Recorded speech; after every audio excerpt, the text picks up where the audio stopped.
आज हम बात करेंगे कि भारत में जो मिट्टी होती है वो कितने तरीके की होती है। पुराने ज़माने में जो लोग थे वो मिट्टी को दो तरीकों से पहचानते थे। एक जो फर्टाइल होती है, जो उपजाऊ ज़मीन होती है, और दूसरा वह जो ज़्यादा उपजाऊ नहीं होती, जहाँ पर कुछ भी उगता नहीं है। इंसान ने जैसे जैसे खुद को अपग्रेड किया तो उसने मिट्टी को पहचानने के लिए कुछ नए तौर तरीके अपनाने शुरू किए।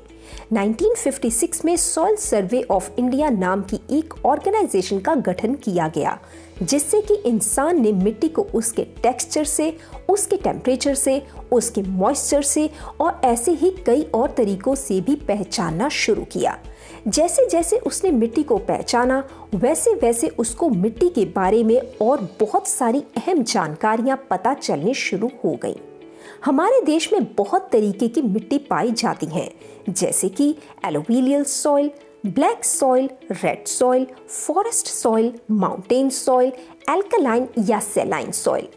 तो ये कुछ तरीके की जो मिट्टी है वो हमारे भारत देश में पाई जाती हैं। अब थोड़ा सा डीपली जानते हैं मिट्टी के बारे में। 2-3 मिट्टी के बारे में डीपली जानेंगे ताकि आपको फर्क पता चल सके। अब अगर बात करें एलुवियल सॉइल की, तो हमारे देश में सबसे ज्यादा मात्रा में एलुवियल सॉइल के ऊपर खेती की जाती है। सबसे ज्यादा मात्रा में ये सॉइल पाई जाती है। भारत में लगभग 43% एरिया में एलुवियल सॉइल है। एलुवियल सॉइल की खास बात यह है कि इसका जो कलर होता है वो लाइट ग्रे से लेके ऐश ग्रे तक होता है।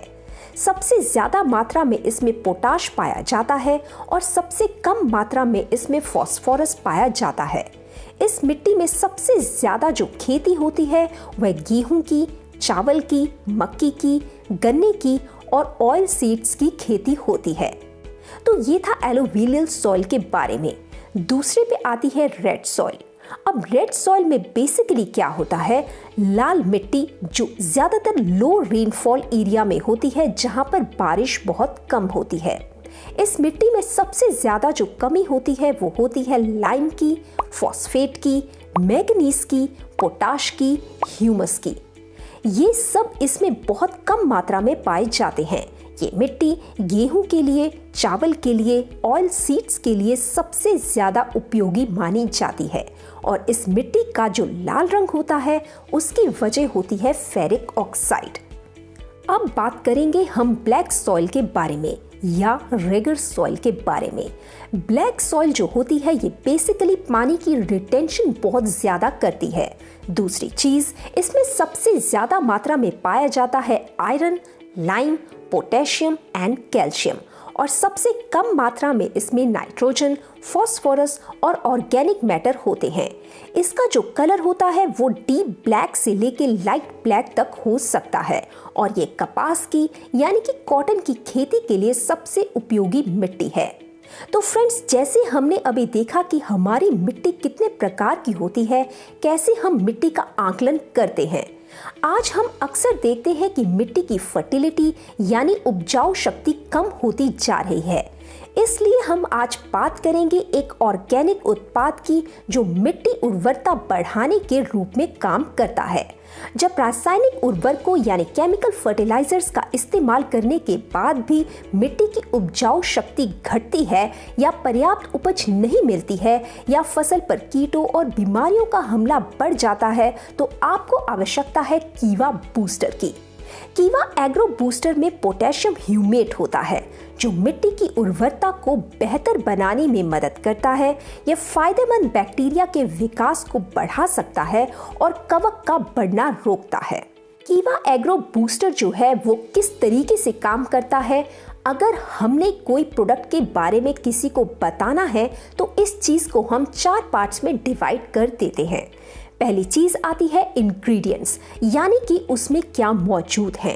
तो आपको बता दें कि कीवा एग्रो बूस्टर में एक ही चीज है, उसमें है पोटेशियम ह्यूमेट। पोटेशियम ह्यूमेट में बेसिकली ह्यूमिक एसिड होता है। ये नेचुरल तरीके से खदानों से निकलता है। आप देखेंगे कि जिस फसल पर जिस जमीन पर केमिकल्स का इस्तेमाल ज्यादा किया जा रहा है वहां पर सोडियम, पोटेशियम, मैग्नीज, बोरॉन ये ऐसे जो तत्व होते हैं इनकी मात्रा बढ़ जाती है। इनकी मात्रा को बैलेंस करने के लिए ह्यूमिक एसिड का इस्तेमाल किया जाता है। तो ये था हमारा इंग्रेडिएंट्स के बारे में। तो दोस्तों अब हम बात करेंगे मैकेनिज्म ऑफ एक्शन के बारे में, यानी कि ये काम कैसे करता है। सबसे पहली चीज कि जितने भी पोषक तत्व होते हैं ये उनको अपनी ओर खींचने का काम करता है, यानी कि मिट्टी में जो भी पोषक तत्व पैदा हो रहे हैं उनको अपनी ओर खींचने का काम करता है। दूसरा, जितने भी माइक्रोब्स होते हैं यानी कि वो बैक्टीरिया जो हमारे मिट्टी के लिए लाभदायक होते हैं ये उनको एक्टिवेट करने का काम करता है। जितना अच्छा वे एक्टिवेट होंगे उतनी जल्दी ही हमें रिजल्ट मिलना शुरू हो जाएगा। अब तीसरा कि ये फसल के जड़ों के ऊपर यानी कि उसकी रूट्स के ऊपर काम करता है। रूट्स को और ज़्यादा बेहतर बनाने का काम करता है। फसल आपकी और ज़्यादा अच्छी होगी और जो क्लोरोफिल होता है यानी कि जो पत्तों में हरा रंग होता है वह क्लोरोफिल की वजह से होता है। तो क्लोरोफिल की मात्रा बढ़ाने का काम यह करता है। तो ये सारा इसका बेसिकली हुआ काम करने का तरीका। अब बात करते हैं हमारी तीसरी चीज के ऊपर जो है इसके बेनिफिट्स, यानी कि अगर हम कीवा एग्रो बूस्टर का इस्तेमाल करते हैं तो हमें क्या क्या लाभ मिल सकते हैं। सबसे पहली चीज कि पत्तों में जो पीलापन होता है उसको ये कम करता है और साथ में उसकी जो शेप होती है उसका जो पत्तों का साइज होता है ये उसको बड़ा करने का काम करता है और इसके साथ ही ये मिट्टी की उपजाऊ शक्ति को बढ़ाने का काम करता है।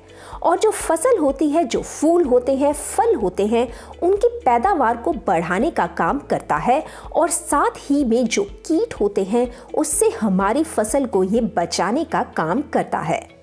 तो ये हमारे 3 पॉइंट्स हो गए कि इसमें इंग्रेडिएंट्स क्या है, इसका मैकेनिज्म ऑफ एक्शन क्या है और इसके बेनिफिट्स क्या हैं। और आखिरी चीज आती है डोसेज की, यानी इसको हमने इस्तेमाल कैसे करना है। सिंपल सी चीज है, अगर आपने मिट्टी में या काउ टंग में यानी कि जो गाय का गोबर होता है अगर आप उसमें मिलाकर इस्तेमाल करना चाहते हैं तो आपको ये 500 ग्राम कीवा एग्रो बूस्टर इस्तेमाल करना है 1 एकड़ में। और अगर आप इसको केमिकल फर्टिलाइजर के साथ इस्तेमाल कर रहे हैं तो 1 एकड़ में आप इसको 1 किलो तक इस्तेमाल कर सकते हैं। हम उम्मीद करते हैं कि इस वीडियो से आपको क्लियर हो गया होगा कि कीवा एग्रो बूस्टर कैसे काम करता है, क्या काम करता है और इसे सही तरीके से कैसे इस्तेमाल करना है। तो यह था कीवा एग्रो बूस्टर। हम आशा करते हैं कि आपको आज का वीडियो हेल्पफुल लगा होगा। इस वीडियो को लाइक कीजिए, शेयर कीजिए और हमारे चैनल को सब्सक्राइब करना मत भूलिए। ऐसे ही और वीडियोस लेकर हम आते रहेंगे। तब तक के लिए धन्यवाद।